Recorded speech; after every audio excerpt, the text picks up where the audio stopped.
जिस दिन माला करते करते आंखों में आंसू आ जाएं, प्रसन्न हो जाइयो कि आज हमारी माला मोहन से जुड़ गई। कहाई अगर मोहन से माला न जुड़ी होती तो तुम्हारी आंख में आंसू आ नहीं सकते थे।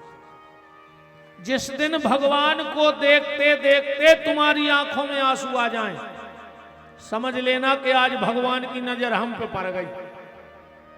हम तो बहुत समय से भगवान को देख रहे थे, पर आज भगवान ने हमें देख लिया। जिस दिन रामायण पढ़ते पढ़ते आंखों में आंसू आ जाएं, मन ही मन प्रसन्न हो जाइयो कि बगल में क्या हूं हनुमान जी बैठ कर तुम्हारी कथा सुन रहे। कहा है जब तुम्हें आंसू गया आएगा नातर फिर कछु नहीं लगे रहो।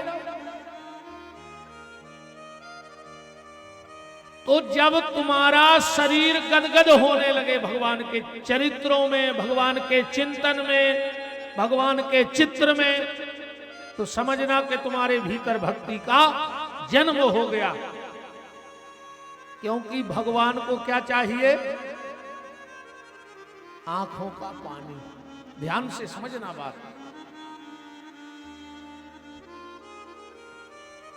अपन पूजा कर, भगवान को अपन फूल चढ़ा रहे, तो क्या तुमने बना लाए फूल?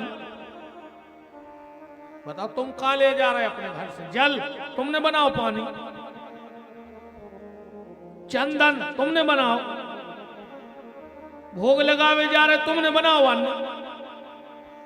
ये तो भगवान की बनाई वस्तु ही हम भगवान को देने जा रहे हैं। हमारा क्या है? आप फूल चढ़ाओ, दूबा चढ़ाओ, आप भोग लगाओ, ये सब भगवान का बनाया है। पर तुम्हें भाव बनाकर आंखों में अश्रु ला करके अगर तुमने वो भगवान की चौखट पे चढ़ा दिए तो फिर तुम्हें दुनिया में कहीं रोने की आवश्यकता नहीं होगी। आंखों में आंसू होने चाहिए परमात्मा के लिए। इसीलिए कबीरदास जी ने कहा कि कबीरा हंसना छोड़ दे, रोने से कर प्रीत, अब इन रोए मिलता नहीं जग में मन का मीत। चार जगह व्यक्ति रोता है, ध्यान से सुनना। कितने जगह? चार जगह। सबसे पहले विडंबना में, दूसरा वेदना में, तीसरा विरह में, चौथा भी हम बताने वाले हैं। विडंबना में रोता है। विडंबना कैसी? चार लड़का गए नहावे, चार ही ने अच्छो 2-3 घंटा तालाब में नहाओ। एक बोलो कि सुनो, गिन लो वार अपन जो अलग करवा दें, खिसका लीजिए जो खीर को गमला।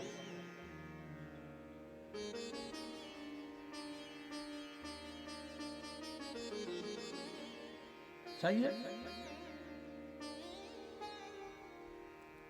चार लड़का गए नहावे नदिया, 2-3 घंटा खूब नहाए। एक बोलो कि यार धार तेज बह रही थी, देख ले का बे तो नहीं गाओ।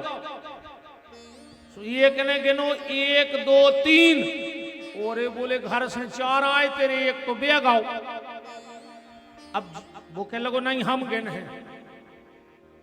सोने गिने 1 2 3, बोले सही में बे गाओ, 3 ही बचे। अच्छा जे को गिने वो खुद को भूल जाए। 4 ही बैठ कर 2 घंटा रोए। इतने में उते ऐसे निकले एक महात्मा जी, बोले काय बेटा काय रो रहा है? अरे बोले महाराज हमारे 4 जने आए थे, एक बेगा अब कैसे जाए घरे? महात्मा ने गिने कि हैं थोड़े 4 है। बोले गिनियो बेटा, कह लो 1 2 3, और महात्मा बोले काय रे खुद खोने गिने हैं? और एक लोग हम तो भूल ही गए थे, और हम और रो रहा है 3 घंटा के बैठे बैठे। अब बताओ ऐसे रोने का क्या मतलब है? ये विडंबना का आंसू है। एक है विरह का, कोई हमारा अपना हमें छोड़ के चला गया है, अब हमें उसकी याद आती है और हम रोते हैं। चलो अच्छा, रोने से क्या वो लौट के आ जाएगा? और रोवे से अगर कोई लौट के आए तो एक आध दिन घर भर के रो ले, दिन भर बैठ के, और कछु काम ही न करियो। कम परे तो गांव के इकट्ठे हो जा, और कम परे तो क्षेत्र के इकट्ठे हो जा, पर शर्त जा है कि रोवे से वो लौट आवे। वो है विरह का आंसू। तीसरा है वेदना का। हम उनको बहुत मानते थे, उन्होंने हमसे ऐसा कह दिया और हम रोने बैठ गए। तो जब गलती हमारी है, जो अपना है नहीं उसको अपना क्यों मानते हो?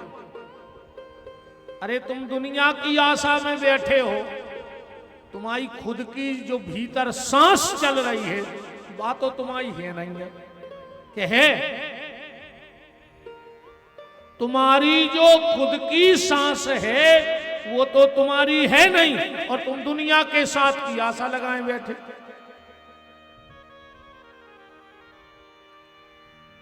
तुम घर की नारी की आशा लगाए,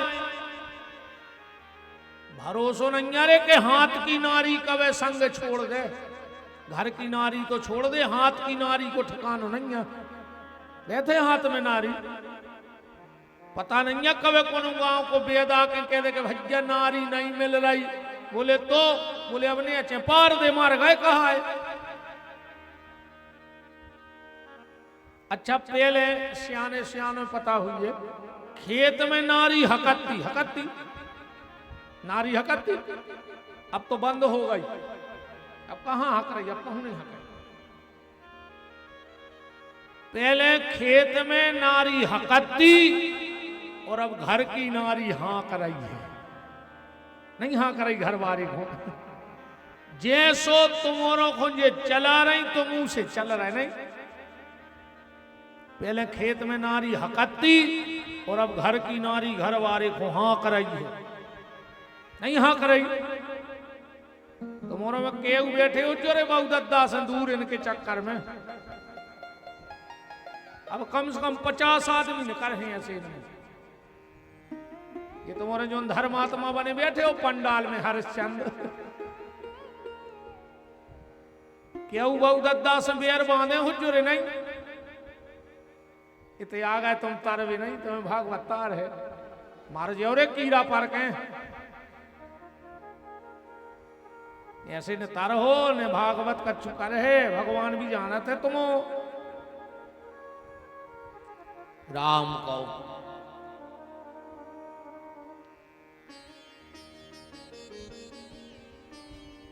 तो संसार का भरोसा मत करो, संसार का भरोसा मत करो। तो विडंबना, विरह और वेदना, पर जो चौथा आंसू है वो है वंदना का। जो भगवान की वंदना में आंख में आंसू आ जाएं, समझना वही आंसू सार्थक हैं, बाकी सब बेकार है। ऐसे भक्ति की उत्पत्ति है।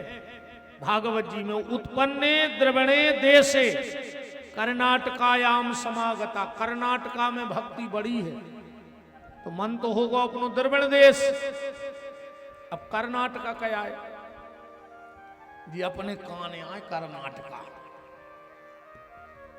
कान क्या है? कर्नाटका। जैसे अगर कोई बीज बोया जाए, पेड़ लगाया जाए तो उसे बीच बीच में पानी दिया जाता है वरना सूख जाएगा। ऐसे ही अगर तुम्हारे हृदय में भक्ति का बीज उग जाए तो साधारण बीज के लिए पानी की जरूरत है